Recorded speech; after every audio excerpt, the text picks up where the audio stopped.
Hi, everybody. I'm back with the book Pigs Might Fly by Dick King Smith. And we're going to find out what is going to happen to the little pig that was just born. It's very tiny, and he has misshapen front feet. And he's so sickly that he can hardly nurse from his mother. We're going to find out what happens to him in chapter 2. And the chapter is called Not It, But He. Strangely enough, people who keep pigs very often seem to look like them. The pig man was a huge, fat person with short legs and a big stomach. His face had several chins, a squashed nose, and little dark glinty eyes. He also had enormous hands, and in one of these he held the tiny pig, the dag, as one might hold a bunch of flowers, its bony, sad-looking head and curious forefeet sticking out above his curled fingers. He shifted his grasp to hold the creature by its hind legs, its head now hanging down, and took a good grip on his club with the other. At that very moment, he heard a scuttling noise at the other end of the shed, and turning, he saw a rat running across the top of one of his food bins. Now, if there was one thing the pig man hated, it was a rat. Rats, as far as he was concerned, were worthless, greedy, cunning thieves, plotting from dawn to dusk to steal the food of his beloved pigs, and the sight of a rat was enough to make him forget everything else. He dropped the little pig head first on the floor and lumbered toward the food bin, grunting with fury. The first thing the dag saw when he had picked himself up was bright sunlight outside the door, and he tottered toward it and fell down the concrete steps into the yard. Once outside, he heard in the distance the contented noises of full-fed sows and the squeals of piglets fighting for a place at the milk bar, and he turned that way. He was weak and confused and hungry and unhappy.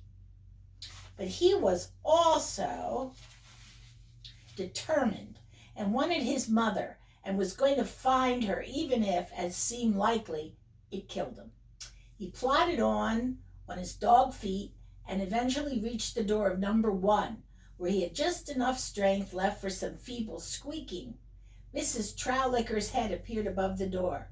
"Upon my soul," she cried, "it's that little dag that Pigman took away. Mrs. Barleylove, Mrs. Barleylove, it's your dag, it's little Daggy Dogfoot."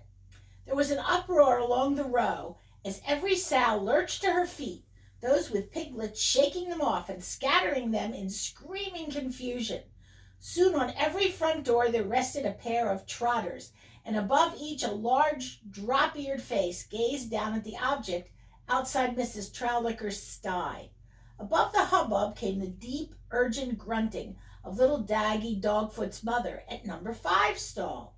When Mrs. Barleylove had finished breakfast, she had nosed her newborn litter, and though she could not count, had found them all fat and level, and had known that Pigman had taken one away. Now, by some miracle, here he was again, not a dozen yards from home. "Daggy," she called, "Daggy, come on, son, don't give up now." Slowly the exhausted baby pig began to cover the last lap, wobbling along past Mrs. Boltapple at number 2, and then Mrs. Swede-Chopper, then Mrs. Swiller, till at last he stood swaying with weariness at the door of number 5 stall. "Mommy," said Daggy Dogfoot, "I'm tired, and I'm hungry. Let me in." Mrs. Barleylove would have broken down the door without a second thought if she'd been able to, but it was strong and open in. Rooting frantically at the bottom of it in a vain attempt to lift it off its hinges, she discovered that there was a narrow gap between its lower ledge and the concrete, a gap not wide enough to get her snout through or to allow a fat piglet out, but just sufficient perhaps to let a very thin piglet in. She scraped away all the straw from it and snorted madly under it as though she were trying to sniff Daggy in like a vacuum cleaner. "Come on, baby," she said. Just get your head through, and the rest'll come easy." "Go on, little one," shouted Mrs. Grubguzzle at number 9 stall, and she was echoed by Mrs. Gray's Grass, Mrs. May's Munch, and Mrs. Gobblespud, as well as by the ladies whose doors Daggy had already passed. "Go on, baby," they shouted. "We're all behind you." And through the combination of their support and his mother's urging and his own determination, with a last desperate effort, Daggy Dogfoot somehow squeezed his head beneath the door and scrabbled with his funny front feet and pushed with his skinny hind legs and found himself at last back home. He lay exhausted while with tender grunts his mother carefully licked him all over. All down the line there rose a chorus of snorts of relief, and Mrs. Swiller and Mrs. Gobblespud got off their doors and up on their boundary walls for final words of congratulation. "I love it!" cried Mrs. Gobblespud. "What a brave little pig it is!" Mrs. Barleylove looked up from her licking. "Begging your pardon, Mrs. Gobblespud," she said slowly and severely. "It isn't an it. He's a he." "She's right," said Mrs. Swiller. "And not just a he. I reckon he's a hero." And with a few last good wishes, both ladies returned to their duties. Fortunately, by the time Daggy had made his way back to the pigsties, his mother had not only finished her own breakfast, but had also given his brothers and sisters theirs. So now she was able to push and prod and nose their well-fed little bodies into the inner covered part of number 5 stall, to barricade the opening with her great spotted back, and to offer the whole range of the milk bar to one thin, tired little body. And how he drank! Moving along the line, scrabbling at his mother's side with his puppy's feet, he drank and drank and drank.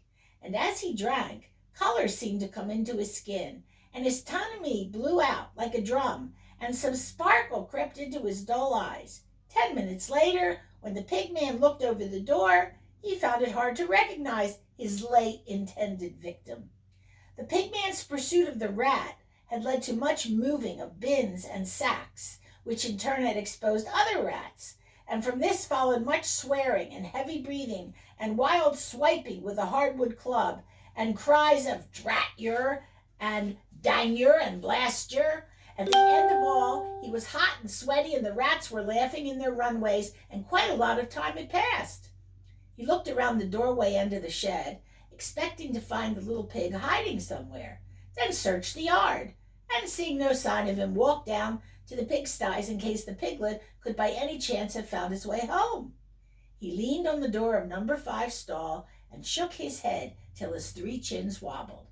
"I'd never have believed it," he said to himself, mopping his face with a red spotted handkerchief.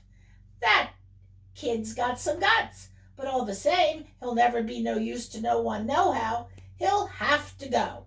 And he slid back the bolt. Now Mrs. Barleylove, busy at breakfast and unaware of the fact, though resigned to the possibility that one of her children was to be taken away, was one thing.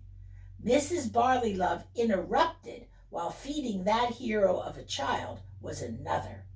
Heaving herself to her feet with a violence that threw a surprised Daggy far to one side, she ran at the pigman, swinging her head and champing her jaws together so that a froth of bubbles ran out over her tusks.